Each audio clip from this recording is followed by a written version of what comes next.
Please welcome the 45th President of the United States, Donald J. Trump.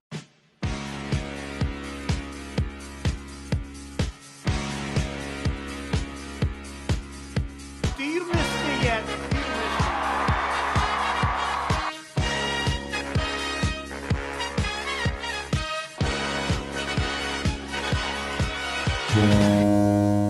Bem-vindos, meus filhos da luta.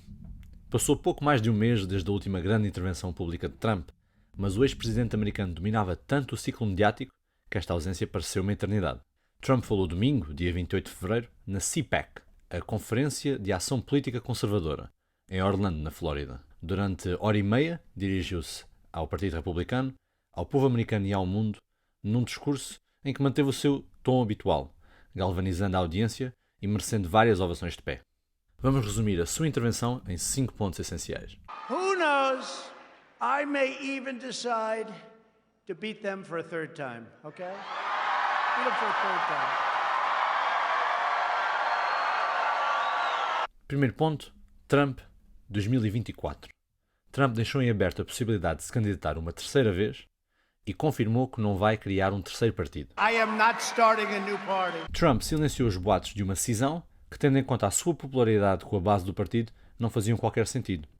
Segundo as sondagens sobre quem os republicanos preferem que seja o seu candidato à presidência em 2024, o nome que ganha mais consenso é mesmo Trump, com 55%, sendo que em segundo lugar vem um político que emula também muito o espírito populista de Donald Trump, que é Ron DeSantis, o governador da Flórida. Se dúvidas houvesse, foram dissipadas.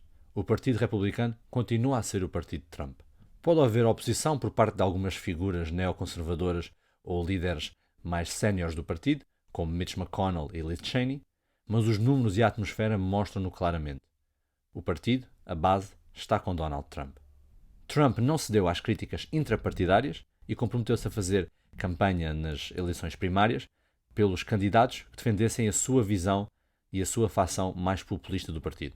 No entanto, não é ainda claro o quão interessado Trump está em voltar a DC. Pode estar realmente a fazer uma sondagem de opinião pública para saber se candidata ou não. Pode estar a fazer bluff para ganhar ainda mais poder dentro do seu próprio partido. Ou então pode estar só a gozar com a esquerda. Tudo é possível com Donald Trump. This election was rigged, and the Supreme Court and other courts didn't want to do anything about it. Ponto 2. A eleição foi roubada. Trump reafirmou aquilo que vem dizendo desde novembro. Ocorreram ilegalidades e a eleição não foi justa.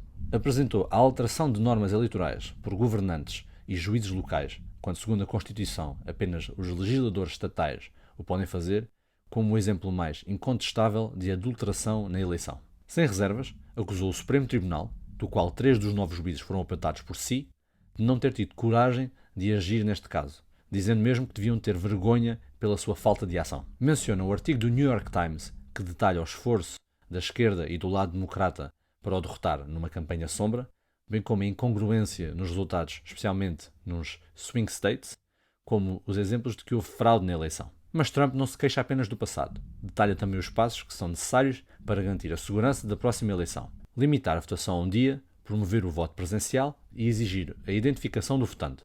Tudo ideias extremistas e lunáticas. I hate to say it. Am I a politician? I don't know. Maybe I'm a politician. I hate to admit it. Ponto 3. O legado.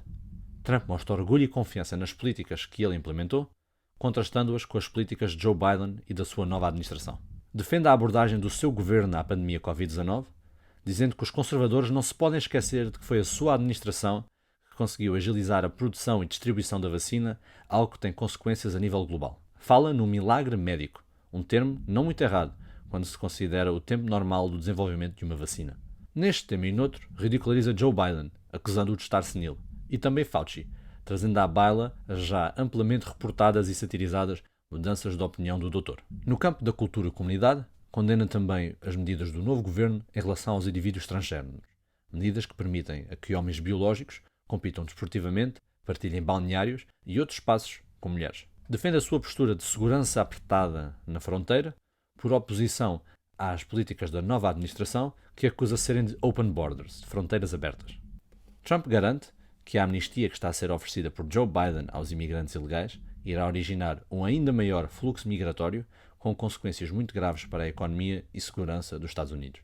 Critica a política externa do novo presidente, especialmente em relação ao Irão e à China, acusando-o de fraqueza e subserviência.